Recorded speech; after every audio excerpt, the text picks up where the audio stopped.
Abigail Turner planted both feet on that courthouse floor, every eye in the packed room burning into her, and she did not flinch. The lawyer across from her sneered, swept his gaze slowly down her body, and said it loud enough for the whole room to hear. "And we're supposed to believe this woman understood complex financial fraud."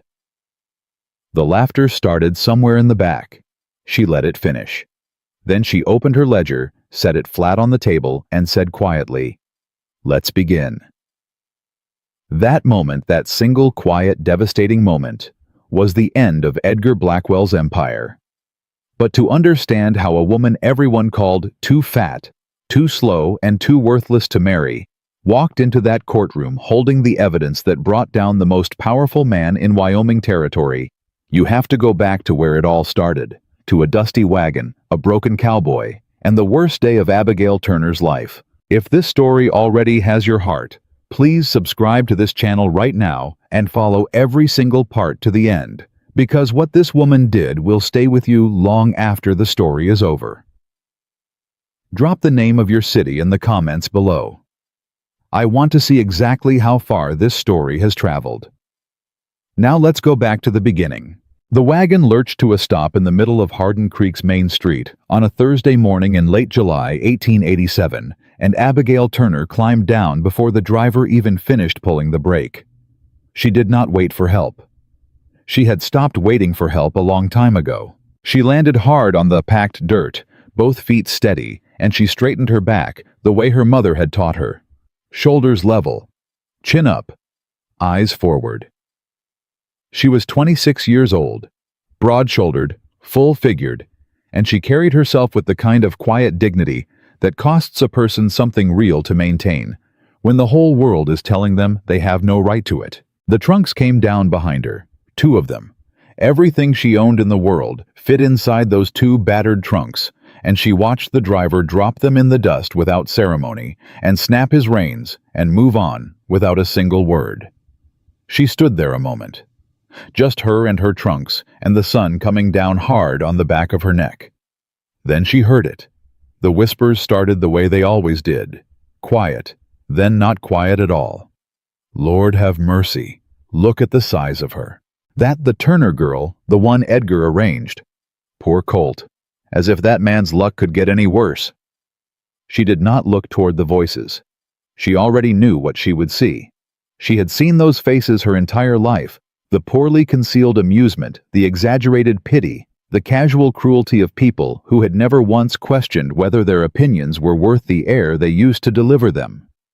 She picked up the handles of both trunks, one in each hand, and started walking. A boy of maybe 12 ran alongside her for a few steps grinning. "You really gonna marry Colt Dawson, lady? He ain't even got a working leg." "Then we'll suit each other fine," Abigail said without slowing down. "I've never needed anyone else's legs to carry me." The boy blinked. Then she was past him.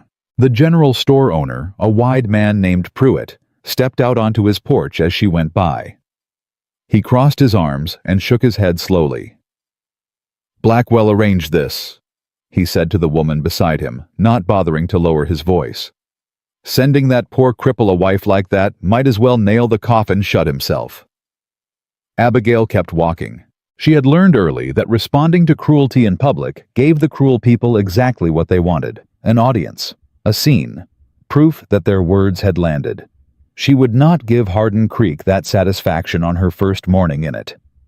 She asked a woman sweeping a doorstep where to find the Dawson Ranch Road, and the woman looked at her for a long moment before pointing west without speaking. "Thank you kindly," Abigail said. She walked 3 miles carrying those trunks herself.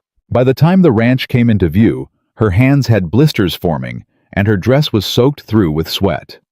She stopped at the top of the low rise and looked down at what was waiting for her, and she allowed herself one honest moment of private assessment. The house was standing, which was something, but only barely. The porch sagged on the left side. 2 windows had boards nailed over them where glass should have been. The barn doors hung at angles that suggested the hinges had given up months ago. The fence line she could see was patched in so many places it looked like a quilt.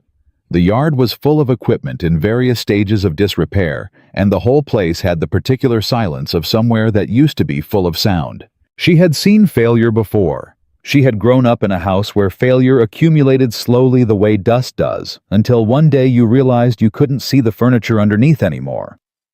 But she had also learned that failure and finished were two entirely different things.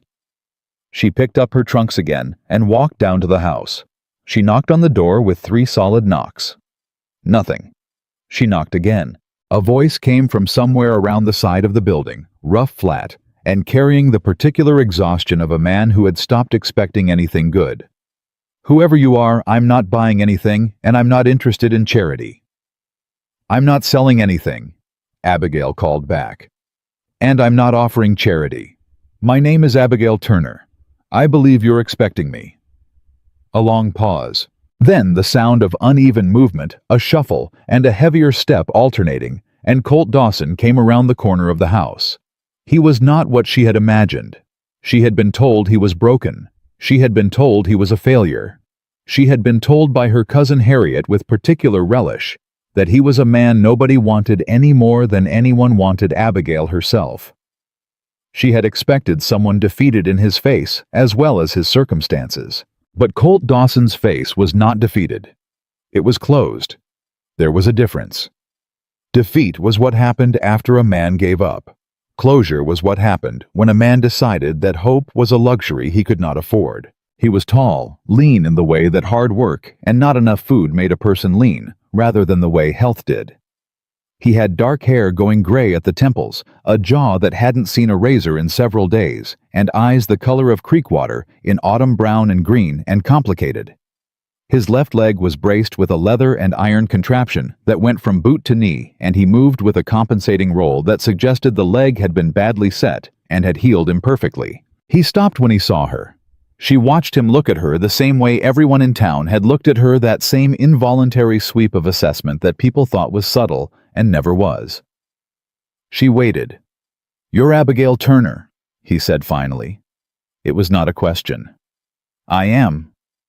They told me you were coming." I suspected they had. He stood there another moment. There was something in his expression that she couldn't fully read.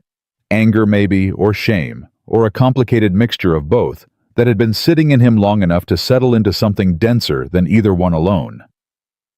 "Miss Turner," he said, and his voice was careful now, precise in the way of a man choosing every word. "I want to be honest with you from the start, because I think you deserve that, even if nobody else in this arrangement has thought so. I did not ask for this. Edgar Blackwell came to me 6 weeks ago with a proposition, and I was not in a position to refuse it without losing this ranch entirely. I want you to know that I understand what that makes me look like, and I'm not proud of it." Abigail studied him for a moment. "Mr. Dawson," she said, "the people who arranged this marriage didn't ask my opinion either. My cousins agreed to it without a word to me because they wanted me out of their house, and they saw an opportunity. So we are both people who had very little say in how we arrived here." She set her trunks down on the porch steps. "The question I'm more interested in is what we choose to do now that we are here." He looked at her for a long moment. Then slowly something shifted in his face. Not warmth exactly. More like a door cracking open in a room that had been shut up for a long time. "Can I take those trunks?" he asked. "You have a bad leg," she said. "I'm aware of that." "Then I'll take them myself," she said pleasantly. "But you could hold the door." He held the door. The inside of the house was what she had expected from the outside, functional, but only barely clean, in the way that a man alone cleans, which meant the surfaces were clear, but the corners had been left to accumulate their own histories. The kitchen was the worst of it. She could see at a glance that there was almost nothing in the pantry, that the dry goods that remained were stored incorrectly and would not last much longer, and that whoever had last cooked in this kitchen had done so without any system whatsoever. "I apologize for the state of things," Colt said from behind her. "No need," she said. She was already mentally reorganizing the pantry. "I've seen worse." She turned to face him. "I'd like to walk the property this afternoon if you're willing to show me." He blinked. "Walk the property?" The whole thing if we have time before dark. The barn, the cattle pastures, the fence lines, and the outbuildings. She paused. I'd also like to see your account books. He stared at her. My account books. Yes. You want to see my finances? I want to understand what we're working with, she said simply. Unless you'd prefer to keep them private, in which case I'll respect that, but it would make it significantly harder for me to help. Help with what? Abigail looked at him steadily. With whatever it is that's actually going wrong here, she said. Because I've been here 20 minutes, and I've already noticed 3 things that don't add up, and I haven't even seen the barn yet. Colt Dawson was quiet for a long time. Outside somewhere in the yard, a horse moved restlessly in its paddock. The afternoon sun was coming through the cracked kitchen window at an angle that made the dust motes visible, turning slowly in the still air. 3 things, he said at last, at minimum. Another silence. Then, and she saw it clearly, the moment when a man who had been carrying too much weight alone for too long decided that trusting someone might hurt less than what he was already doing. He walked to the small desk in the corner of the room and pulled out a battered ledger and held it out to her. Better make yourself comfortable, he said. There's a lot of pages. She took the ledger from him, sat down at the kitchen table, and opened it to the first page. She had been right about the 3 things. By the time she reached page 12, she had found 7 more. Edgar Blackwell's name appeared 4 times in the first 40 pages. Each time it appeared, it was attached to a transaction that, taken individually, looked like ordinary ranch business. But Abigail had grown up watching her father's accounts be slowly emptied by a man who knew how to make theft look like commerce. And she recognized the pattern the way you recognize a face you've seen before, even when you can't immediately place the name. She didn't say anything yet. She kept reading, and she kept a separate sheet of paper beside the ledger, and she made notes in her small, precise handwriting. Colt sat across from her and watched her face, and whatever he saw there made him go very still. You found something, he said. She looked up. I found several things, she said. But I want to finish before I say anything because I want to be certain I'm right. Are you usually right? About numbers always, she paused. About people I'm still learning. He almost smiled. It didn't quite make it to his face, but it got close. Fair enough, he said quietly. She went back to the ledger. It was near dark when she finally set down her pencil and looked across the table at him. He had not moved in the last 2 hours, except to light the lamp when the sun went down, and he was watching her with an expression she was beginning to learn, not the closed expression, not the angry one, but something that sat between wariness and a kind of desperate attention, like a man watching a doctor examine a wound and not yet knowing if the news would be survivable. Mr. Dawson, she said. Colt, he said. Colt. She folded her hands on top of the ledger. This ranch is not failing because of your leg. It is not failing because of bad luck or poor management or drought or any of the other things people in town seem to believe. This ranch is failing because someone has been systematically stealing from it for at least 3 years, and they have been careful enough and clever enough that none of the individual transactions look wrong by themselves. She paused. But together they form a pattern, and the pattern is very clear. He sat completely still. The signatures on 4 of these payments match one name consistently. She opened the ledger to the page she had marked. Your former foreman, Dale Murch, has been inflating repair costs, recording false supply purchases, and skimming the difference. But he isn't working alone. She turned to another marked page. These 3 transactions here reference a land assessment firm that does not appear in any other record I can find. The fees paid to this firm are substantial. I believe this firm is either fictional or owned by someone who is benefiting from watching your finances fail. The lamp flickered in a draft from the window. Colt Dawson's jaw was tight. Blackwell, he said. The word came out flat and quiet, the way a verdict comes out of a jury foreman's mouth. Not a guess, not a question, just a thing that had become true. I can't prove that yet, Abigail said carefully.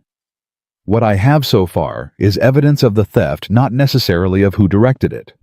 But I intend to keep looking." He stood up, moved to the window, stood there with his back to her, one hand pressed flat against the wall.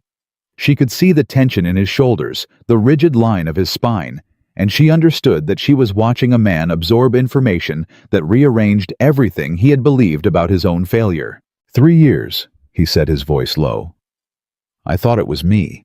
I thought it was because of the leg, because I couldn't ride, like I used to, couldn't manage the hands, like I used to. I thought the whole thing was on me." "It wasn't," she said. 3 years of believing I was just not enough." He stopped, pressed his hand harder against the wall. 3 years. "Colt." He turned. "Eat." She was looking at him steadily across the table, and her voice when she spoke again was quiet, but there was nothing uncertain in it. "You are not done here," she said. "This ranch is not done.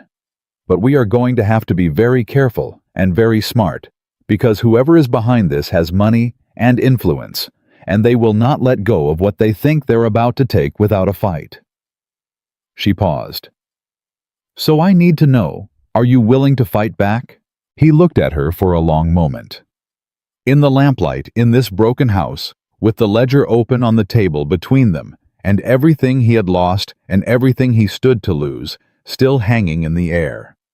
Colt Dawson looked at the woman everyone had sent here to watch him fail, and then he straightened. The compensating lean of the bad leg was still there, always would be, but something in the rest of him went level. "I've been fighting my whole life," he said. "I just didn't know what I was fighting until tonight." Outside, the Wyoming dark had come down full and complete, and the stars were out in numbers that only the truly empty places can produce. The ranch sat quiet in that darkness, all its broken fences and sagging barns and depleted stores, and it looked from the outside exactly like a place that was finished. But inside the kitchen, a lamp was burning, and a woman with 2 battered trunks and a ledger full of careful notes and a lifetime of being told she was not enough sat across from a man who had believed the same lie about himself for too long. And neither one of them was finished yet. The next morning, Abigail was up before the sun. Not because she couldn't sleep, though. She couldn't, not really, not in a strange house with a stranger's grief soaked into the walls, but because she had learned years ago that the early morning hours belonged to her in a way that no other hours did. Before the world woke up and started telling her what she was, she could simply be what she knew herself to be. She had the kitchen fire going and water heating before she heard Colt's uneven step on the floorboards above her. He came downstairs and stopped in the kitchen doorway and looked at the fire and the pot and the small arrangement of the very limited supplies she had found in the pantry, and something moved across his face too quickly for her to name. "You didn't have to do that," he said. "I know," she said. "Sit down." He sat. She set a tin cup of coffee in front of him, and he wrapped both hands around it and looked at the steam rising from it, and she understood without him saying so that it had been a long time since someone had put something warm in front of him, without wanting something complicated in return. She sat across from him with her own cup and her notes from the night before spread on the table between them. "I want to walk the property this morning," she said. "All of it. I need to see what we actually have before I can figure out what we actually need." "We?" he said quietly. She met his eyes. "Yes, we." He nodded once slowly and drank his coffee. They went out together, just as the light was turning from gray to gold. Colt moving beside her, with his rolling compensating gait, and Abigail asked questions and listened carefully to every answer. She asked about the cattle count and watched his jaw tighten when he told her the number, because she could already see it was lower than what the ledger recorded. She asked about the feed stores and watched him go quiet in the way of a man who has been avoiding an accounting he knows will be bad. She asked about the ranch hands and learned that there were 3 left out of what had once been 8, and that 2 of the 3 remaining were young men who had nowhere better to go, rather than men who stayed from loyalty. The third was a man named Harris, 60 years old, with a face like weathered saddle leather and eyes that had been watching things too long to be surprised by much. He was the one who came forward when they reached the barn and he looked at Abigail the way very few people in Hardin Creek had looked at her, not with pity or amusement, but with simple level assessment. "You're the new wife," he said. "I am," she said. He nodded slowly. "You the one who went through the ledger last night?" She paused. "How did you know about that?" "Thin walls," Harris said simply. "And I've been waiting 3 years for somebody to go through that ledger." He looked at Colt. "No offense meant, boss, but you never were much for numbers." "None taken," Colt said. And it came out with the particular dryness of a man who has learned to absorb hard truths by accepting them quickly. Harris turned back to Abigail. "What did you find?" "Enough," she said. "And I suspect there's more I haven't found yet. Do you have anything you want to tell me, Mr. Harris?" The old man was quiet for a moment. A long moment. She let it sit. "Dale Murch," he said finally. "Foreman before he quit. I told Colt 2 years ago something wasn't right with that man. Colt had too much else to worry about with the leg healing, and Dale was smooth, real smooth." He paused. "I seen him once out by the east fence talking to one of Blackwell's riders. Didn't think much of it at the time. Think plenty of it now." Abigail filed it away. Everything went into the filing cabinet of her mind, sorted and labeled and cross-referenced the way she had taught herself to think from the time she was a girl sitting in the corner of her father's office, listening to things she was not supposed to understand. She had understood all of it. That was the thing about people who decided you were not worth paying attention to. They talked in front of you. They made deals in front of you. They left their papers where you could see them because they never imagined you might be the one person in the room actually paying attention. Edgar Blackwell was about to learn that lesson. But not yet. The full picture of what she was dealing with became clear in stages, the way a landscape reveals itself through morning fog gradually, and then all at once, and then you wonder how you ever missed it. The first stage happened 3 days in when she finally finished a full reconciliation of every receipt she could find against every entry in the ledger. The number she arrived at was significant enough that she sat for a long moment with her pencil in her hand and the paper in front of her and simply breathed. Then she got up and found Colt in the yard, working on a piece of fence, with the quiet, focused stubbornness that she had come to recognize as his particular mode of dealing with things that felt out of control. When the larger problems were too big to solve, he fixed things he could fix with his hands. "Colt," she said. He looked up. "I have a number for you." She showed him the paper. "This is the approximate amount that has been taken from this ranch over 3 years, through inflated costs, false invoices, and missing supplies. It is not the full amount. I believe there is more I haven't been able to trace yet." He looked at the number. His hand tightened on the fence post. "That's," he started, stopped, started again. "That's nearly everything the ranch earned in those 3 years. "Yes," she said. "If we'd had that money, you would not be 6 months from foreclosure," she said. "You would likely have been expanding." He set down his tools with deliberate care, the kind of care that meant his hands were not entirely steady. "Abigail," he said, and it was the first time he had used her given name without any prefix. And something about the way it came out, not casual, not formal, but direct, like a man reaching for the closest thing solid, made her pay close attention. "What do we do with this?" "We build a case," she said, "and we do it carefully, because the moment Blackwell suspects we know things will get significantly more difficult." She paused. "Is there anyone in this town you trust? Anyone with standing who isn't in his pocket?" Colt thought for a moment. "Judge Reeves," he said slowly. "He's been on the circuit court 20 years. Blackwell's tried to buy him twice that I know of, and both times the judge told him exactly where he could go. I want to meet Judge Reeves. He comes through town every 3rd Thursday." "That's 10 days, she said. "Good. That gives us time to build something worth showing him." She had not anticipated what would happen in those 10 days. She had expected the work to be difficult. She had not expected the resistance from the 2 younger ranch hands who began avoiding her with the particular studied casualness of men who had received instructions to do so. She noticed it first when she asked one of them, a lean young man named Curtis, about the supply runs into town, and he gave her a one-word answer and found somewhere else to be. She noticed it the second time when she found a portion of the feed store she had carefully reorganized returned to its previous disorder, despite her having spoken to both of them about the new system. She brought it to Colt that evening. "Curtis and the other one, Dawes," she said. "Are either of them connected to Murch?" Colt went still. "Curtis hired on the same month Murch left. I needed hands fast and he came with a recommendation." A pause. "From Murch." Abigail nodded. "Then we need to assume they are reporting to someone," she said. "Which means we need to be careful what they see and hear. You think Blackwell has eyes on this ranch? I think a man who has been running a scheme like this for 3 years does not leave the territory he's harvesting unwatched," she said. "Yes, I think he has eyes on this ranch." She paused. "I also think we have just given him something to see. 2 mornings ago, you and I walked the full east boundary together.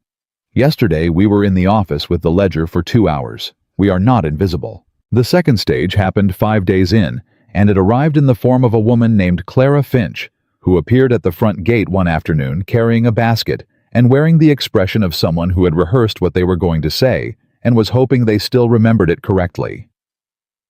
Abigail came to the door before Colt could, which she had started doing out of instinct, because she had noticed that certain people in town defaulted to talking past her when Colt was visible. "I'm Clara Finch," the woman said.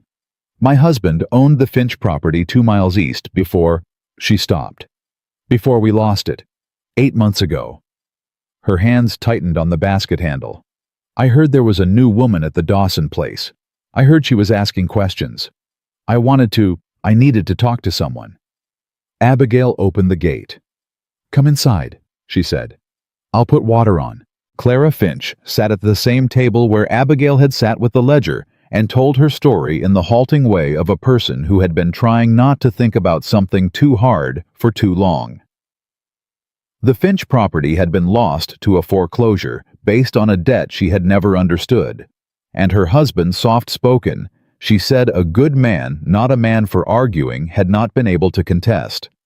A land assessment firm had valued the property significantly below what they had been offered for it just the previous year.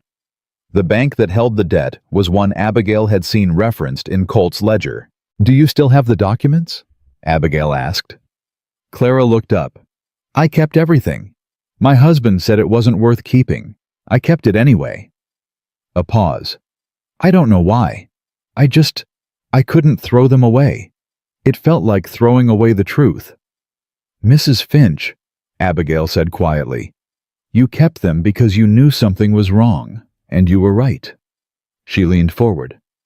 "Will you bring them to me?" Clara brought them the next morning. Abigail spent 4 hours with them and found what she was looking for inside the first 30 minutes, but she kept going because she wanted to be thorough, and because thoroughness was the difference between an accusation and a case. The land assessment firm that had undervalued the Finch property was the same firm referenced in Colt's ledger. The assessor's signature on the Finch documents matched a signature she had seen on 2 of the false invoices in Colt's records. It was not one theft. It was a system. She was still sitting with Clara's documents and her own notes spread across the kitchen table when Colt came in from the yard and stopped in the doorway and looked at her face. "You found something bigger," he said. "I found something much bigger," she said. She looked up at him. "Colt, this is not just about your ranch. He has done this before, multiple times. The same pattern: inflate the debt, undervalue the land, foreclose, acquire. I think the Finch property is one of several." She paused. "How many ranches in this territory have changed hands in the last 5 years and ended up in Blackwell's portfolio?" He was quiet. "More than a few," he said slowly.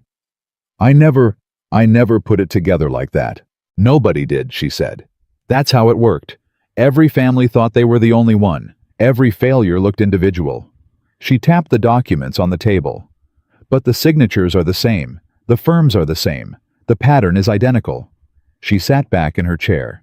"Edgar Blackwell has been running a land consolidation scheme across this territory for at least 5 years, and he has been careful enough that no single family had enough information to expose it."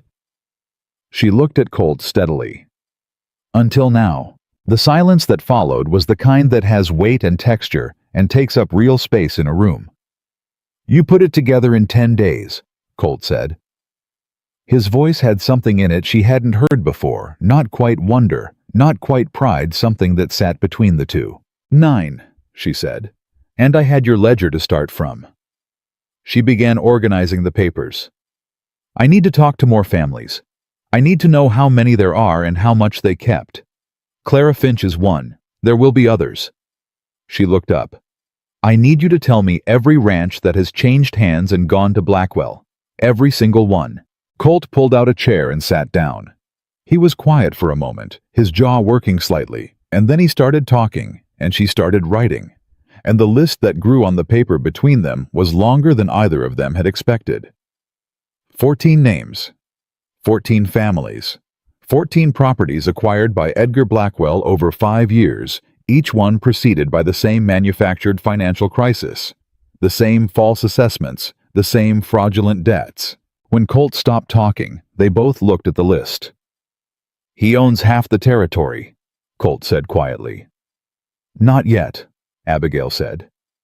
He doesn't have yours yet. The third stage happened on the 9th day, and it was not a discovery. It was a warning. Abigail came out of the house in the morning to find the front gate open and one of the water troughs overturned and the words, "Know when to quit," scratched deep into the wood of the porch post.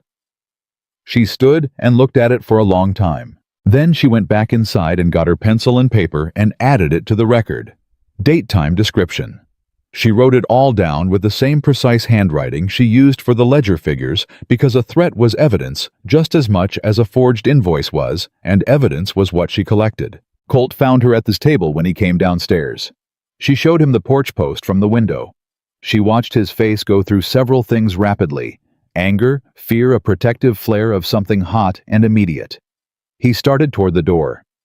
"Colt," she said. He stopped. "Sit down," she said.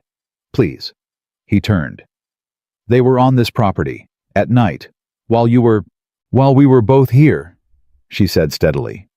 "Yes, which means they wanted us to know they could do it. It's an intimidation tactic, not an attack. There's a difference, and the difference matters." She waited until he sat. Getting angry is exactly what they want. It makes people reckless. Reckless people make mistakes. She looked at him across the table. "We are not going to make mistakes." He stared at her. "You're not scared." It wasn't a question, but she answered it like one. "I'm terrified," she said plainly. "I'm terrified and I'm furious, and I want very badly to march into town and say every single thing I know in the loudest possible voice." She paused. "But I have been waiting my entire life to matter in a way that lasts. And I am not going to waste it on one loud morning when I have the chance to do something that cannot be undone." She held his gaze. "We wait for Judge Reeves. We go in prepared. We go in with everything." The anger in his face slowly settled into something else. Something that looked to her careful, watching eyes a great deal like trust. Everything he said, everything she said. That evening, Harris came to find her while Colt was working on the barn door. The old man stood in the kitchen doorway with his hat in his hands and something working behind his eyes. "I know where Murch went," he said. "After he quit." Abigail looked up slowly. "Where?" "Blackwell put him up in a place 2 towns over. Saw him there myself last spring. Didn't know what it meant then." Harris turned his hat in his hands. "I should have told somebody sooner." "You're telling somebody now," Abigail said. "That's what counts." She picked up her pencil. "Tell me everything." Outside the window, the Wyoming evening was coming down, and in the kitchen, the lamp was already lit, burning steadily against the dark, and Abigail Turner wrote down every word Harris said, and knew, with the quiet certainty of a woman who had never been given anything, and had learned to build everything from scratch, that they were almost ready. Not yet, but almost. Judge Reeves arrived on a Thursday the way he always did, quietly and without ceremony, on a gray horse that matched his temperament. Steady, unhurried, and not particularly interested in impressing anyone. He was 63 years old, lean as a fence rail, with a white mustache, and the kind of eyes that had been watching people lie to him for 2 decades and had developed a specific quality of patience as a result. He held court in the back room of the Hardin Creek Post Office, which was the largest private space in town that didn't belong to Edgar Blackwell, and he allowed people to bring their business to him between 9 in the morning and 4 in the afternoon. Abigail and Colt arrived at 8:30. They waited on the bench outside the post office with a leather satchel between them that contained every piece of evidence Abigail had assembled over the past 10 days. The reconciled ledger, the false invoices, the documents from Clara Finch, the cross-referenced signatures, the list of 14 properties and 2 pages of Harris's testimony written in Abigail's precise hand and signed by Harris himself at the bottom. Colt sat with his hands on his knees and said nothing. Abigail sat beside him and watched the street and catalogued with the automatic observation of a woman who had learned to read rooms and situations for survival. Every person who walked past, and whether they looked at the post office with any particular interest. 2 of them did. Both men she didn't know. Both moving with a casualness that was slightly too deliberate. "We're being watched," she said quietly without turning her head. "I know," Colt said, equally quiet. "Left side by the feed store. And across from the livery." "Yep." He was quiet a moment. "You still want to go in?" "More than ever," she said. Judge Reeves arrived at precisely 9, nodded at them both, and unlocked the post office without comment. Inside, he sat behind the postmaster's desk, folded his hands, and looked at Abigail with an expression that was carefully neutral. "Mrs. Dawson," he said. "Miss Turner," she said reflexively, and then caught herself. "Mrs. Dawson, I apologize, Your Honor. I'm still adjusting." Something shifted very slightly at the corner of the judge's mouth. "Take your time," he said. "Now, what have you brought me?" She laid it out. All of it. She did not editorialize, she did not dramatize, she did not allow her voice to carry the anger that had been sitting in her chest for 10 days like a live coal. She simply presented the evidence in chronological order, explained how each piece connected to the next, and let the pattern speak for itself. Judge Reeves did not interrupt once. When she finished, the room was very quiet. The judge looked at the papers spread across the postmaster's desk for a long moment, then looked up at her. "How long did it take you to compile this?" 10 days, she said. He looked at Colt. "You didn't see any of this yourself?" Colt's jaw was tight. "I saw problems. I didn't see the cause." "The cause was well hidden," Abigail said. "Each transaction was designed to look like ordinary business. It was only when you compared all of them against each other that the pattern became visible." She paused. "And no single family had access to another family's records. That was the design. Keep everyone isolated. Keep everyone believing their failure was personal." The judge picked up the list of 14 properties. He read through it slowly. Something changed in his expression as he read, not surprise exactly, more like confirmation of something he had suspected for a long time, without having the shape of it. "Edgar Blackwell," he said. "His name does not appear directly in most of the documents," Abigail said carefully. "The transactions are routed through the land assessment firm and through Dale Murch. But the financial trail leads back to him. Can you prove it leads back to him in court?" She was honest. "Not yet. Not completely. What I have is strong circumstantial evidence and direct evidence of fraud. The direct line to Blackwell requires either a witness who will testify or documentation I haven't found yet." She held the judge's gaze. "I believe both exist. I need more time, and I need the other families to come forward." Judge Reeves set the list down. He was quiet for a moment that stretched long enough to become uncomfortable, and Abigail let it be uncomfortable, rather than fill it with words. She had learned that sometimes the most important thing you could do was simply not speak. "Mrs. Dawson," he said finally, "what you've brought me today is the most substantial evidence of systematic land fraud I have seen in 20 years on this circuit." He paused. "I'm also going to tell you something directly, because you deserve directness. Edgar Blackwell has significant political connections in this territory. Any formal proceeding against him will be contested hard and expensively.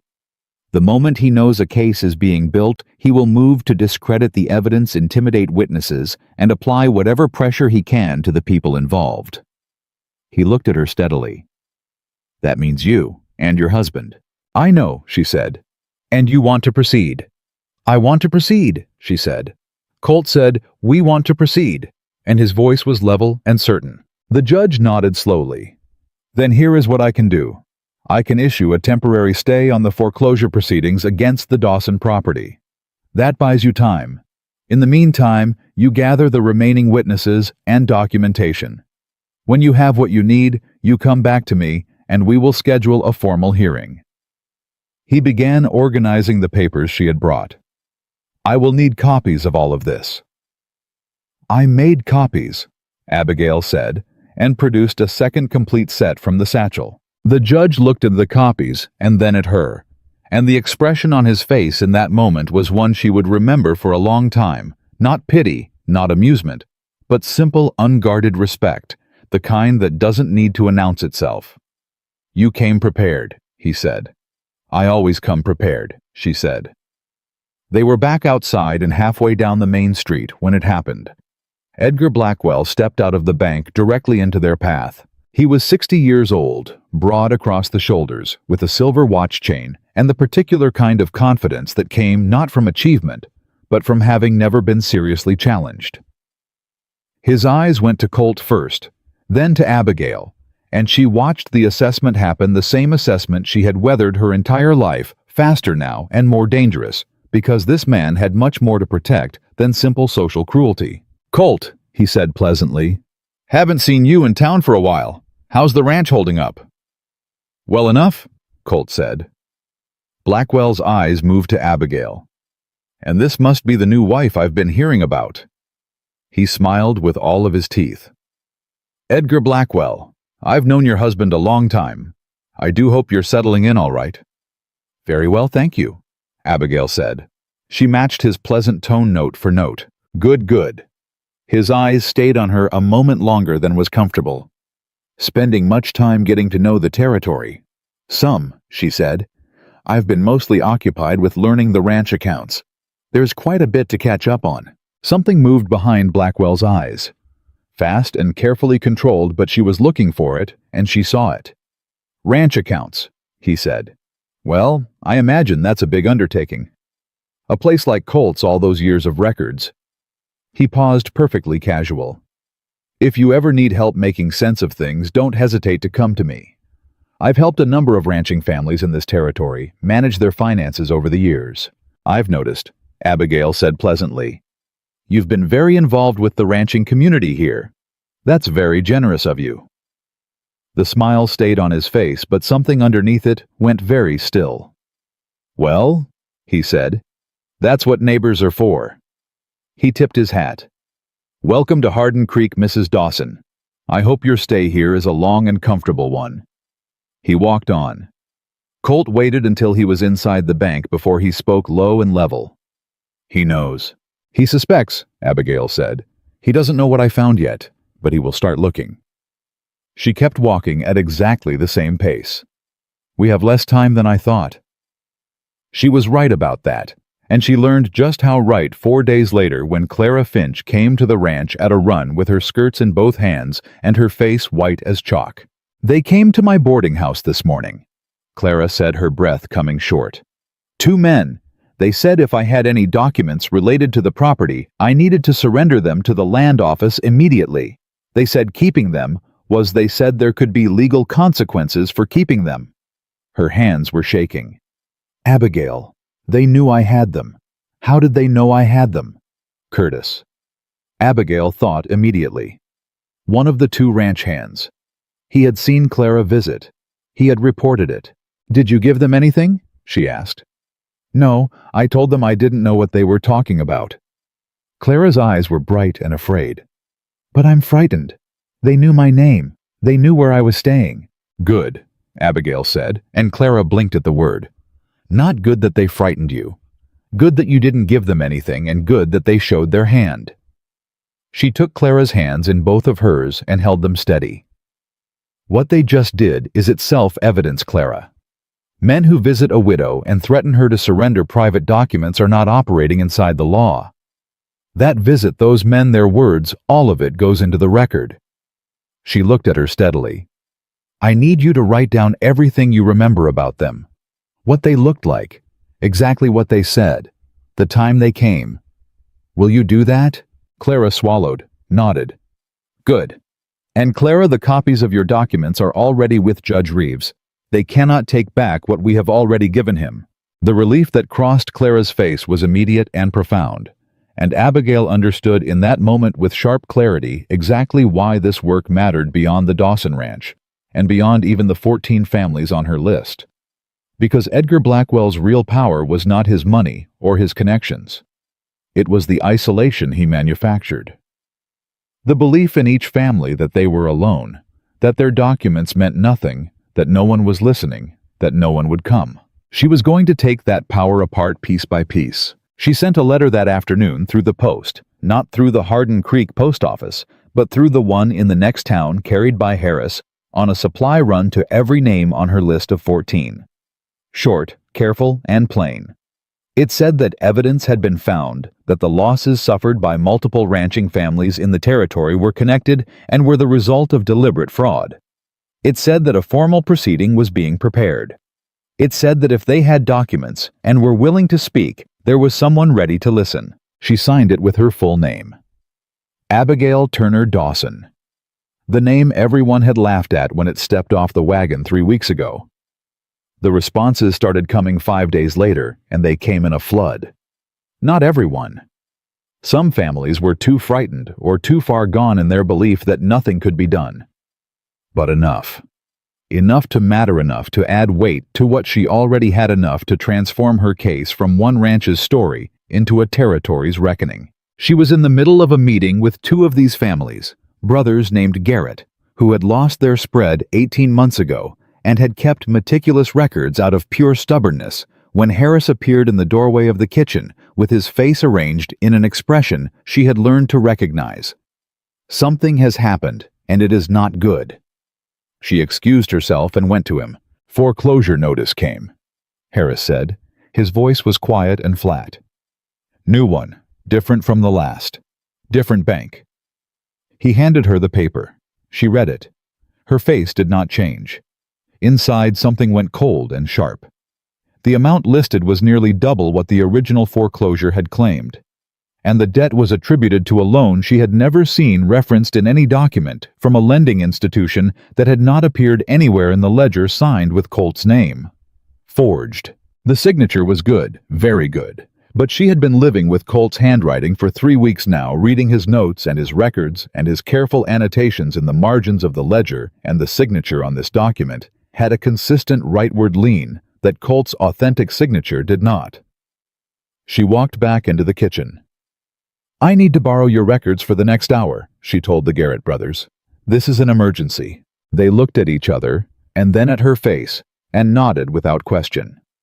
She found Colt in the barn. Come inside, she said. Now. She showed him the document. She watched his face go from confusion to recognition to a cold fury that was quieter and therefore more frightening than anger would have been. I never signed that, he said. I know, she said. The signature is forged. But a forged foreclosure document means he's escalating. He knows we've been gathering evidence, and he's trying to move faster than we can. She paused. Colt, if this goes through, we lose the ranch before the hearing. Then we stop it from going through. I've already thought about how, she said. I need to get this to Judge Reeves today, along with 3 examples of your authentic signature so the comparison can be documented. She looked at him. And I need you to go find Curtis right now and let him go. Today. Don't explain. Don't accuse. Just let him go and get him off this property. Colt looked at her for a moment. You think he's been reporting to Blackwell? I think he has been reporting everything, she said. And right now, what Blackwell does not know is more important than what he does. Curtis was gone within the hour, walking down the road toward town with his pay in his pocket and a confused expression on his face. And Abigail watched him go from the window with the particular focused calm of a woman who had accepted that the situation was dangerous and had decided that danger was not a reason to stop. She left town by mid-afternoon, with Harris riding alongside her, the forged document, and the signature comparisons, and everything else she had carefully sealed in the satchel on her lap.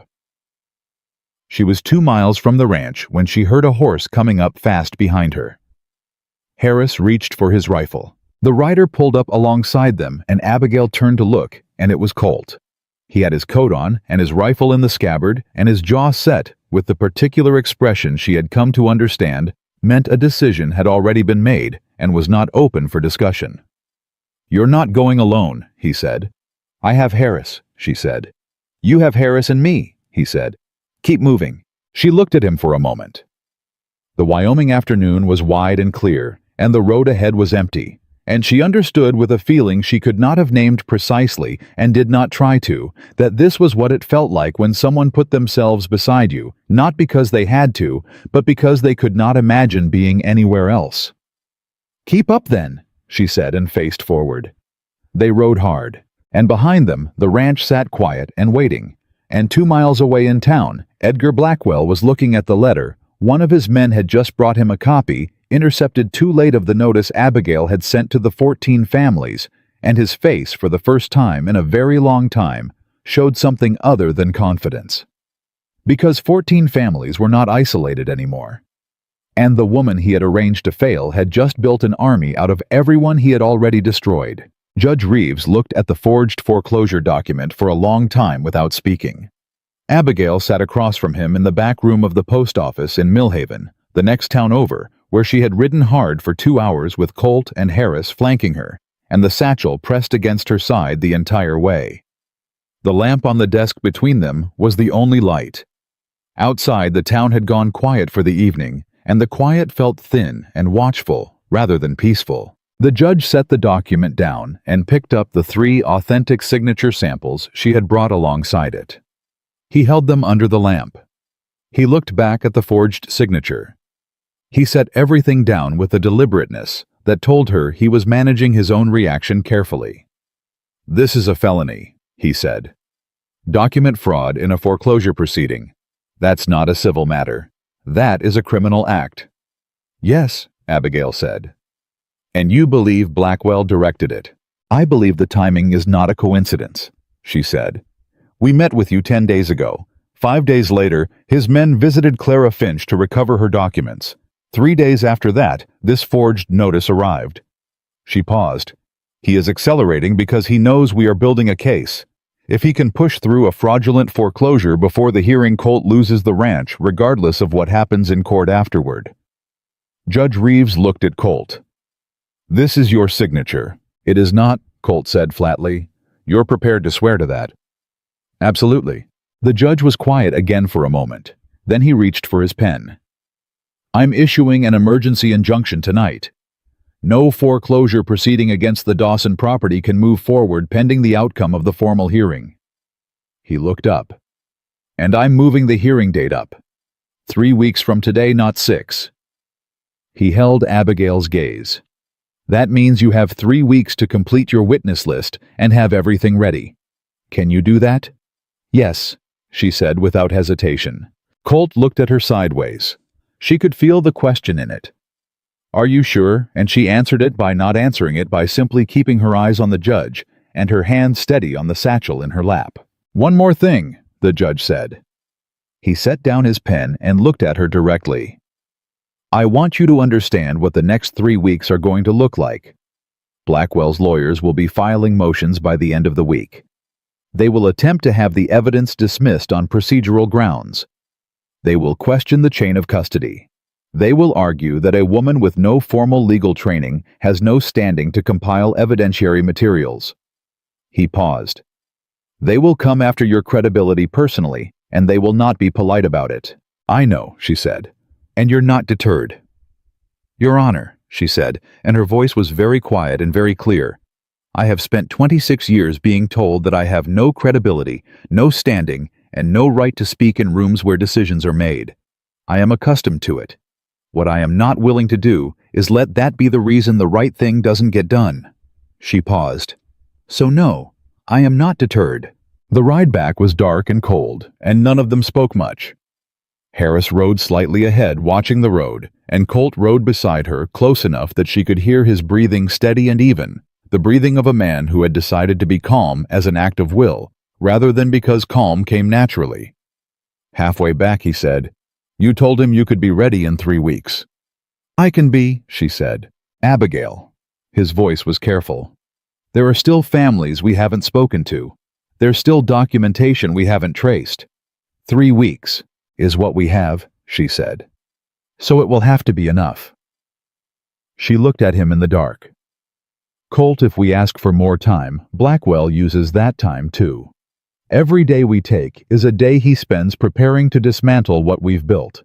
3 weeks is tight, and it is hard, and I will not sleep much." She paused. "But I would rather go in ready in 3 weeks than go in perfect in 6 and find out he spent those extra 3 weeks buying the judge." Colt was quiet for a moment. "He can't buy Reeves," he said. "I know that," she said. "But he doesn't know I know that. And an uncertain man is a dangerous man." He didn't say anything else, but he moved his horse a half step closer to hers, and she understood that as the thing it was not a gesture of protection exactly, but of proximity. A declaration made in the language of two people who had learned to communicate without always using words. The 3 weeks that followed were the hardest of Abigail Turner's life, and she had not lived an easy life. She rode out every other day to meet with the families on her list. Harris always alongside her, and she sat in their kitchens and their barns, and one time in a root cellar, because the family was afraid of being seen talking to her. And she listened to every story, and wrote down every name and date and amount, and asked the same questions she always asked. "Do you have the documents? Will you sign a statement? Will you stand in court and say what you just told me?" Some said no. She understood. She thanked them for their time and moved on. Fear was not a moral failing. It was a rational response to living under the kind of power Blackwell had built, and she could not afford to spend time resenting people for protecting themselves. But enough said, yes. 11 families. 11 sets of documents. 11 signed statements, detailing the same pattern in 11 different voices. The manufactured debt, the undervalued assessment, the pressure, the foreclosure, the loss. 11 pieces of what had been designed to remain separate, brought together into something that could not be explained away. She was at the kitchen table at midnight on the second week cross-referencing the final batch of statements against the ledger evidence when she found it. She sat very still for a moment. Then she said quietly but distinctly, "There it is." Colt looked up from across the table, where he had been keeping her company in the way he had taken to doing not helping, because the work required her particular mind and her particular system, but simply being present, refilling her coffee without being asked, occasionally reading aloud the passages she marked when her eyes were too tired to focus. "Found what?" he said. She turned the ledger so he could see the page. "This entry here. 3 years ago. A payment to the land assessment firm for services rendered on a property survey." She tapped the page. "The property named in this payment is not the Dawson Ranch. It is the Holloway property 12 miles north. The Holloways are on my list. They lost their spread 4 years ago before I started tracing." She looked up. "But this payment is in your ledger, Colt. Billed to your account. You paid for the assessment of a neighbor's property without knowing it." He stared at her. "That's not possible. I never authorized—" "You didn't," she said. "Murch did.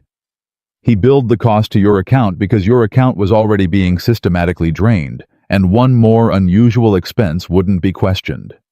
She paused. "But what this means is that there is now a direct financial connection between the fraud on the Dawson Ranch and the fraud on the Holloway property.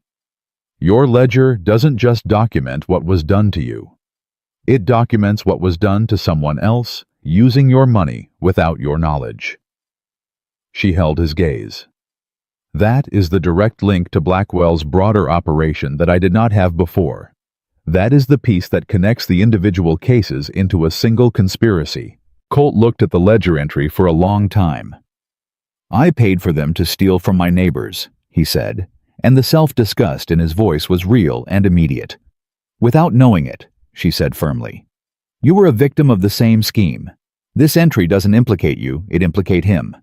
Because the only person who benefited from your money being used for that assessment was Blackwell." She picked up her pencil. "This is the piece that wins the case, Colt. This single entry." He looked at her across the lamplight and the scattered papers, and she saw something in his face that was neither gratitude nor admiration, but something quieter and more lasting than either the look of a man who has watched someone do a thing he could not have done himself and is changed by the watching of it. "Get some sleep," he said quietly. "You can finish in the morning." "I'm not tired," she said. "You're exhausted," he said. "There's a difference." She looked at him for a moment. Then she put down her pencil. The morning of the hearing arrived with the particular clarity that cold Wyoming mornings have, sharp-edged and honest and without sentiment. Abigail was dressed and at the table before Colt came downstairs.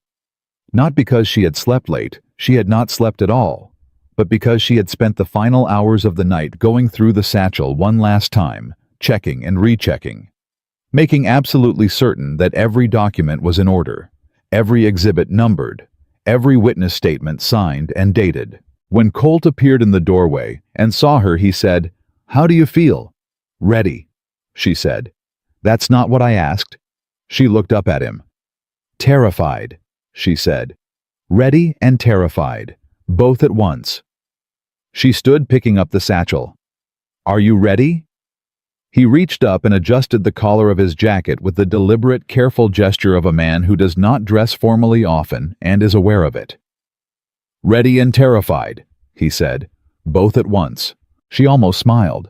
"Then we match," she said. The Hardin Creek Courthouse was a single-room building that had been built to hold 40 people comfortably. On the morning of the hearing, it held nearly 100 pressed in along the walls and seated 3 to a bench and standing in the doorway, because in the 3 weeks since the hearing was announced, the word had traveled through the families on Abigail's list, through their neighbors and cousins and the store owners who had watched good ranching families lose everything and always suspected the losses were not accidental. Abigail walked in and felt the attention of the room land on her the way it always did. That familiar weight of 100 assessments happening simultaneously. She walked to the plaintiff's table and set down the satchel and sat down and did not look around the room. She looked at the table in front of her and breathed slowly and organized her thoughts the way she organized everything, carefully, systematically, one item at a time. Blackwell was already seated at the opposite table with 2 lawyers from the territorial capital, both of them expensively dressed and carrying the particular confidence of men who had won most of their cases and expected to win this one. One of them, the senior partner, a man named Aldridge, looked at Abigail when she sat down and then leaned toward his colleague and said something she couldn't hear. Both of them smiled. She noted it, filed it, let it go. Judge Reeves entered, called the room to order, and the hearing began. Aldridge opened for the defense with exactly what Judge Reeves had warned her about. He spent 20 minutes arguing that the evidence Abigail had compiled should be dismissed entirely on the grounds that it had been gathered by a private citizen with no legal training, no official standing, and no authority to compel document production. He used the word irregular 7 times. He used the phrase emotionally motivated twice. He did not use her name. He referred to her throughout as the plaintiff's wife. Judge Reeves listened to all of it. Then he said, "Is the evidence accurate?" Aldridge paused. "Your Honor, the question of accuracy is secondary to the question of—" "I disagree," the judge said pleasantly. "Is the evidence accurate? Mr. Aldridge, has your client examined the documents and found factual errors?" A pause, longer than was comfortable. "Our position is that the methodology— Is the evidence accurate?" the judge said again, and this time it was not a question. Aldridge's jaw tightened. "We have not had sufficient time to—" "You have had 3 weeks," the judge said. "We'll proceed." Abigail presented the case herself.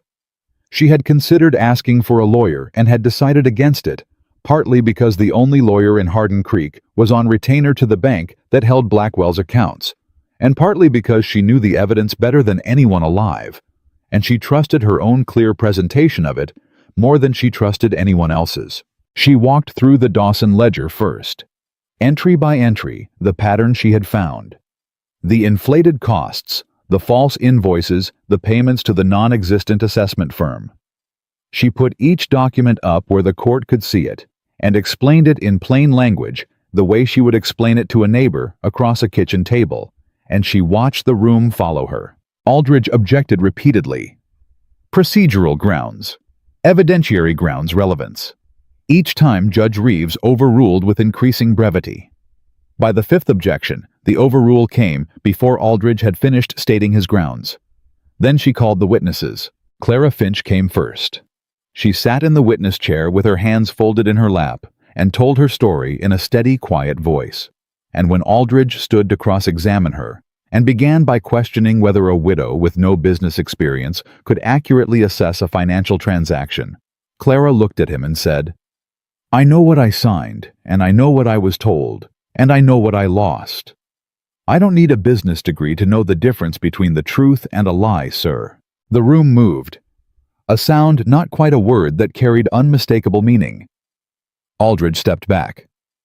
The Garrett brothers came next, then two other families, then a store owner from a neighboring town who had kept meticulous records of payments made under pressure and could connect 3 of the false invoices in Colt's ledger to purchases that had never been delivered to the Dawson ranch. And then Harris. The old man sat in the witness chair with his hat in his hands and told the court what he had seen Murch at the east fence talking to Blackwell's rider 2 years ago. He told it plainly, without drama, with the credibility of 60 years of a life lived without dishonesty, and when Aldridge tried to suggest his memory was unreliable, Harris looked at him with the particular patience of a man who has been insulted by better and said, "I remember every horse I've ever worked with by name, and I remember every face I've ever seen at a fence line. That was Dale Murch, and that was one of Blackwell's men, and I will tell you that as many times as you need to hear it." Then came the moment Abigail had been building toward for 3 weeks. She introduced the ledger entry, the single payment from Colt's account for the assessment of the Holloway property billed, without Colt's knowledge or authorization, benefiting only one person, and she placed it alongside the Holloway family's own documents, showing the assessment that had preceded their foreclosure, and she showed the court that the signature on both documents was the same. The assessor's signature, and beside it introduced as Exhibit 31, a business registration document she had finally obtained from the Territorial Records Office, showing that the land assessment firm was registered to a holding company, and the holding company buried under 2 layers of proxy ownership, but traceable if you were patient and thorough, and had 9 days and a post office and a clerk in the capital city who owed Harris a favor. From 30 years back, the holding company was registered in the name of Edgar Blackwell. The room went very still. Blackwell's face, which had remained composed through the entire morning, did something in that moment that it could not help doing. It went careful, in the way that faces go careful, when the ground has shifted, and the person on them knows it, and is trying not to show it. Aldridge was on his feet immediately. "Your Honor, this document was obtained through a public records request to the Territorial Office," Abigail said clearly, as documented in the accompanying affidavit from the records clerk, Exhibit 32. Silence. Judge Reeves looked at the documents. He looked at them for a long time. The room held its breath in the particular communal way that rooms do when something irrevocable is about to happen. Then he looked at Edgar Blackwell, and the look was long and level, and carried in it 20 years of watching powerful men treat the law as a convenience rather than a constraint. "Mr. Blackwell," he said, "I think we need to hear from you directly." Blackwell stood. He straightened his jacket. He walked to the front of the room with the measured pace of a man who had been in difficult situations before and had always walked out of them. He sat in the witness chair. He looked at the room with the confidence of a man who believed even now that confidence was enough. Abigail stood up. She picked up Exhibit 31. She walked to the center of the room. She held it up where Blackwell could see it clearly, and she looked at him with the same steady eyes she had looked at Hardin Creek with on the day she climbed down from the wagon. The eyes of a woman who had been underestimated her entire life and had decided years ago to stop being surprised by it and start using it. "Mr. Blackwell," she said, "is this your signature on this registration document?" He looked at it. "I have signed a great many documents over the years." "That is not what I asked," she said pleasantly. The room was absolutely silent, and Edgar Blackwell, for the first time in 20 years of operating in the Wyoming Territory with impunity, had no comfortable answer. Edgar Blackwell did not answer the question. He sat in the witness chair for 11 seconds. Abigail counted them slowly in the silence of a room that had stopped breathing, and then he said, "I wish to confer with my counsel." Judge Reeves said, "You are under oath, Mr. Blackwell. You may confer with your counsel after you answer the question currently before you." He paused. "Is that your signature on the registration document?" Another silence. Shorter this time because Blackwell was a man who knew when a position was untenable and knew that prolonging the exposure only worsened it. He looked at the document in Abigail's hand with the expression of a man watching something he built for a long time come down. "It may be," he said. The room broke open. Not loudly, it was a courthouse, and Judge Reeves had a gavel and was not reluctant to use it, but the sound that went through those 100 people pressed into that single room was unmistakable. It was the sound of people who had believed for years that they were alone, discovering simultaneously that they were not. It was the sound of 11 families hearing the first crack appear in the wall that had been built around their losses. Aldridge was on his feet. "Your Honor, my client's answer requires context." "Sit down, Mr. Aldridge," Judge Reeves said, and his voice carried the particular quality of a man who has been patient for a very long time and has now finished being patient. "Mrs. Dawson, you may continue." She continued. She had 14 more questions for Edgar Blackwell, and she asked every single one of them with the same pleasant level, relentless clarity she had brought to everything since the day she sat down with the ledger at the kitchen table. Each question was a brick. Each answer, whether Blackwell gave it, deflected it, or refused it, was mortar. By the time she was finished, the structure she had built was solid enough to stand without her holding it up. When she sat down, Aldridge spent 40 minutes on redirect, doing everything a very expensive lawyer could do to reframe and recontextualize and suggest alternative explanations. And Abigail sat at her table and listened to all of it and did not react because she had learned a long time ago that the most powerful thing you could do when someone was trying to dismantle your work was simply let your work speak for itself. It spoke loudly enough. Judge Reeves called a recess at 2 in the afternoon. He returned at 4.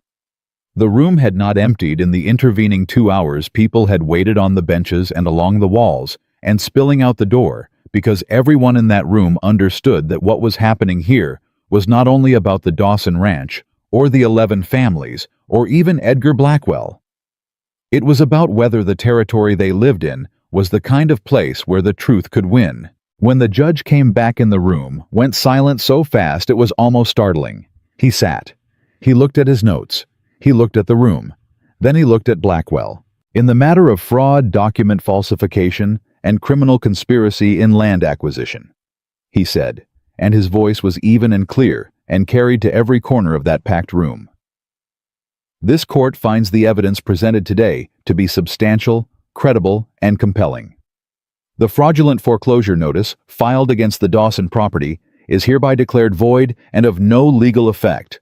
All foreclosure proceedings against the Dawson property are permanently dismissed." He paused. "Furthermore, based on the evidence of systemic fraud presented today, I am referring this matter to the Territorial Prosecutor's Office for criminal investigation and charges." He looked at Blackwell directly. "Mr. Blackwell, you are not to leave the territory pending that investigation. Am I understood?" Blackwell's lawyer said something quietly to him. Blackwell did not respond to the judge. He simply looked at his hands, and for the first time in the entire proceeding, he looked like what he actually was, a 60-year-old man who had believed himself untouchable and had just discovered the precise dimensions of his mistake. "Am I understood, Mr. Blackwell?" Judge Reeves said again. Understood, Blackwell said quietly. Then the judge looked at Abigail, and the look was not long or dramatic. It was simply direct one person to another, carrying in its brevity a kind of acknowledgement that did not need to be expanded to be complete. Well done, Mrs. Dawson, he said. She nodded once. Her throat was doing something she had not anticipated, and she did not trust her voice immediately, so she simply nodded and pressed her hands flat on the table and breathed. Colt's hand found hers under the table. She held it without looking at him. The room came alive around them, and it was Clara Finch who started it. Clara, who had come to the ranch at a run with shaking hands and a white face, who had been threatened by two men in her boarding house doorway and had written it all down anyway. Clara stood up from the gallery bench and started toward Abigail, and then one of the Garrett brothers was on his feet, and then the other, and then there were people coming from all sides of the room, and Abigail stood up from the table to meet them. The first person to reach her was a woman she didn't recognize, middle-aged, sun-weathered, with red-rimmed eyes and her best dress on. The woman took both of Abigail's hands in hers and said, "We lost our property 3 years ago. I thought we'd never get it back. I thought we just had to live with it." Her voice broke. "You didn't even know us, and you put our name on that list." "I knew enough," Abigail said. Her voice was back steadier than she expected. "I knew it wasn't right. That was enough." The woman held her hands for a moment, couldn't speak, and then nodded and stepped back so the next person could come forward. It went on for a long time. Blackwell left the courthouse with his two lawyers, forming a corridor around him, and did not look at anyone as he went. Abigail watched him go from across the room and felt in place of the triumph she might have expected something quieter and more complicated, the particular exhaustion of a person who has held a very heavy thing for a very long time and has just been able to set it down. Colt appeared at her shoulder. "You all right?" he said. "Ask me tomorrow," she said. "Fair enough." He was quiet a moment. The room was still full of people talking and embracing, and doing the complicated emotional work of people who have just watched something they stopped believing in become real again. "Abigail," he said. She looked at him.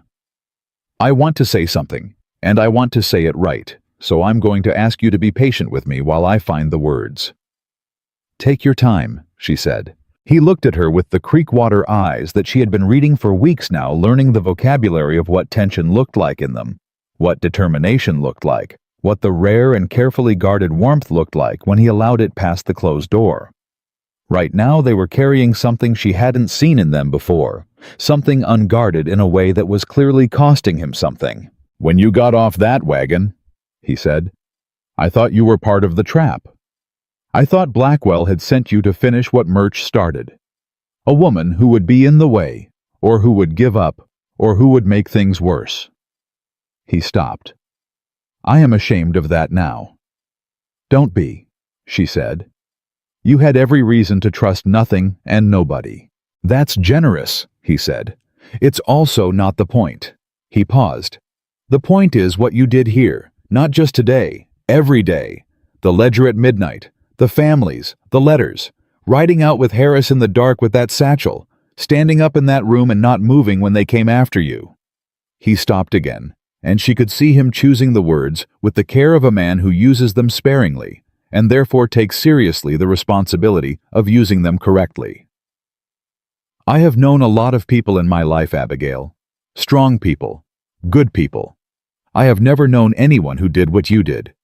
And I want you to know that I know it, that I see it, that I will not forget it."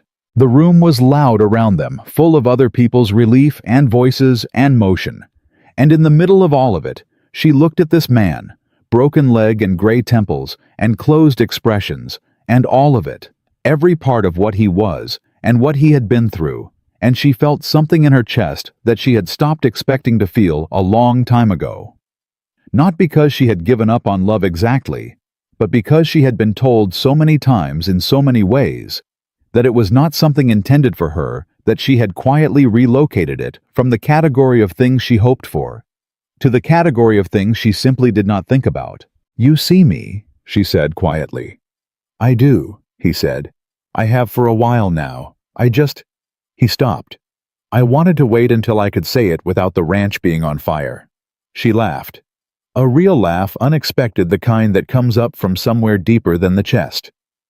"That is an extremely reasonable position," she said. He smiled. Fully this time.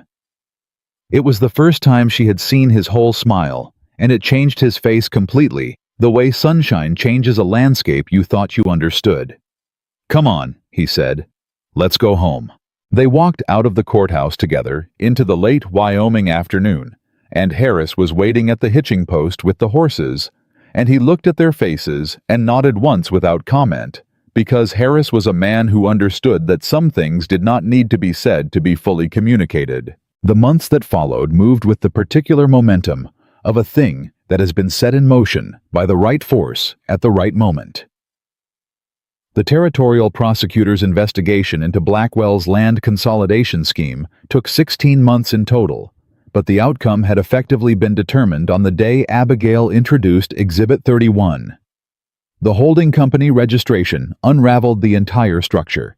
Each layer of proxy ownership, once the first was exposed, fell away from the ones beneath it, with the inevitability of a wall whose foundation has been removed. Dale Murch was found in the town 2 counties over where Harris had placed him and agreed to testify fully against Blackwell in exchange for reduced charges. His testimony provided what Abigail's documents had implied, but not directly proven the explicit instructions, the payment arrangements, the ongoing communication with Blackwell through every year of the scheme. The fraudulent debts attached to 11 properties were formally erased. 6 of the 11 families were able to recover their land directly. The other 5 received settlements from Blackwell's liquidated assets. It was not everything. It was not perfect. Real justice rarely was. Abigail had learned, but imperfect justice honestly obtained was still justice, and she did not waste energy grieving the gap between what she had achieved and what a perfect world would have provided. The Dawson Ranch recovered in the way that things recover when they have been properly tended steadily without drama in the accumulated weight of daily work done right. Abigail reorganized the operations with the same systematic thoroughness she had brought to everything else, and within 8 months the ranch was running at its first profit in 4 years. Within a year, it was the most efficiently managed spread in the territory, which was a fact that people mentioned with a particular combination of admiration and residual discomfort that told her the world had not entirely changed, only shifted. She was all right with that. She had never expected the world to change entirely. She had only ever aimed to change the specific corner of it that was hers to change. Clara Finch came to work on the ranch as a bookkeeper 6 months after the hearing and became one of Abigail's closest friends, the kind that is made quickly and lasts permanently because it is built on the foundation of having been through something real together. Harris stayed on, as Abigail had known he would, because Harris and the Dawson Ranch were connected in the way that certain old things are connected not by contract or obligation, but by the long accumulation of belonging. Curtis, the hand who had been reporting to Blackwell, sent a letter 18 months later. It was short and halting and clearly written by a young man who had spent a year and a half deciding whether to write it. He said he was sorry. He said he had needed the money and had told himself it wasn't hurting anyone. He said he understood now that it was. He asked if there was anything he could do. Abigail wrote back. She told him that understanding the harm you did was the beginning of not doing it again, and that was worth something. She did not offer him his job back because trust was a different thing from forgiveness, and both things were real. But she signed the letter with her full name, and she meant what she said, and she thought that was enough. One evening in the late summer, a full year after the hearing, Abigail was standing at the edge of the upper pasture, watching the cattle move in the golden late light of a Wyoming evening when she heard Colt's uneven step coming up behind her. She did not turn around.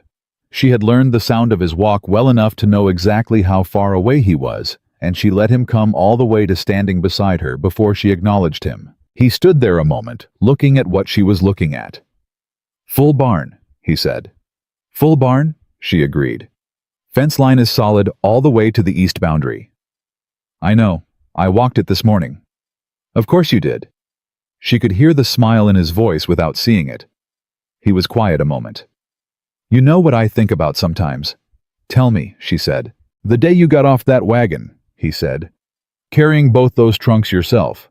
3 miles. In that heat." He paused.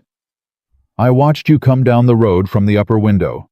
I didn't come out right away because I didn't know what to say.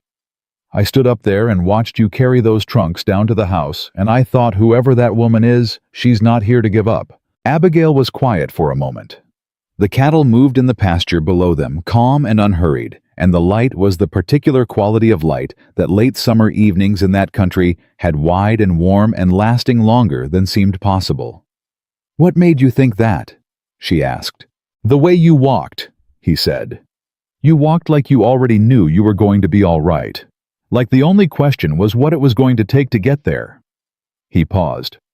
"I have never seen anyone walk like that." She turned to look at him. He was looking at her already.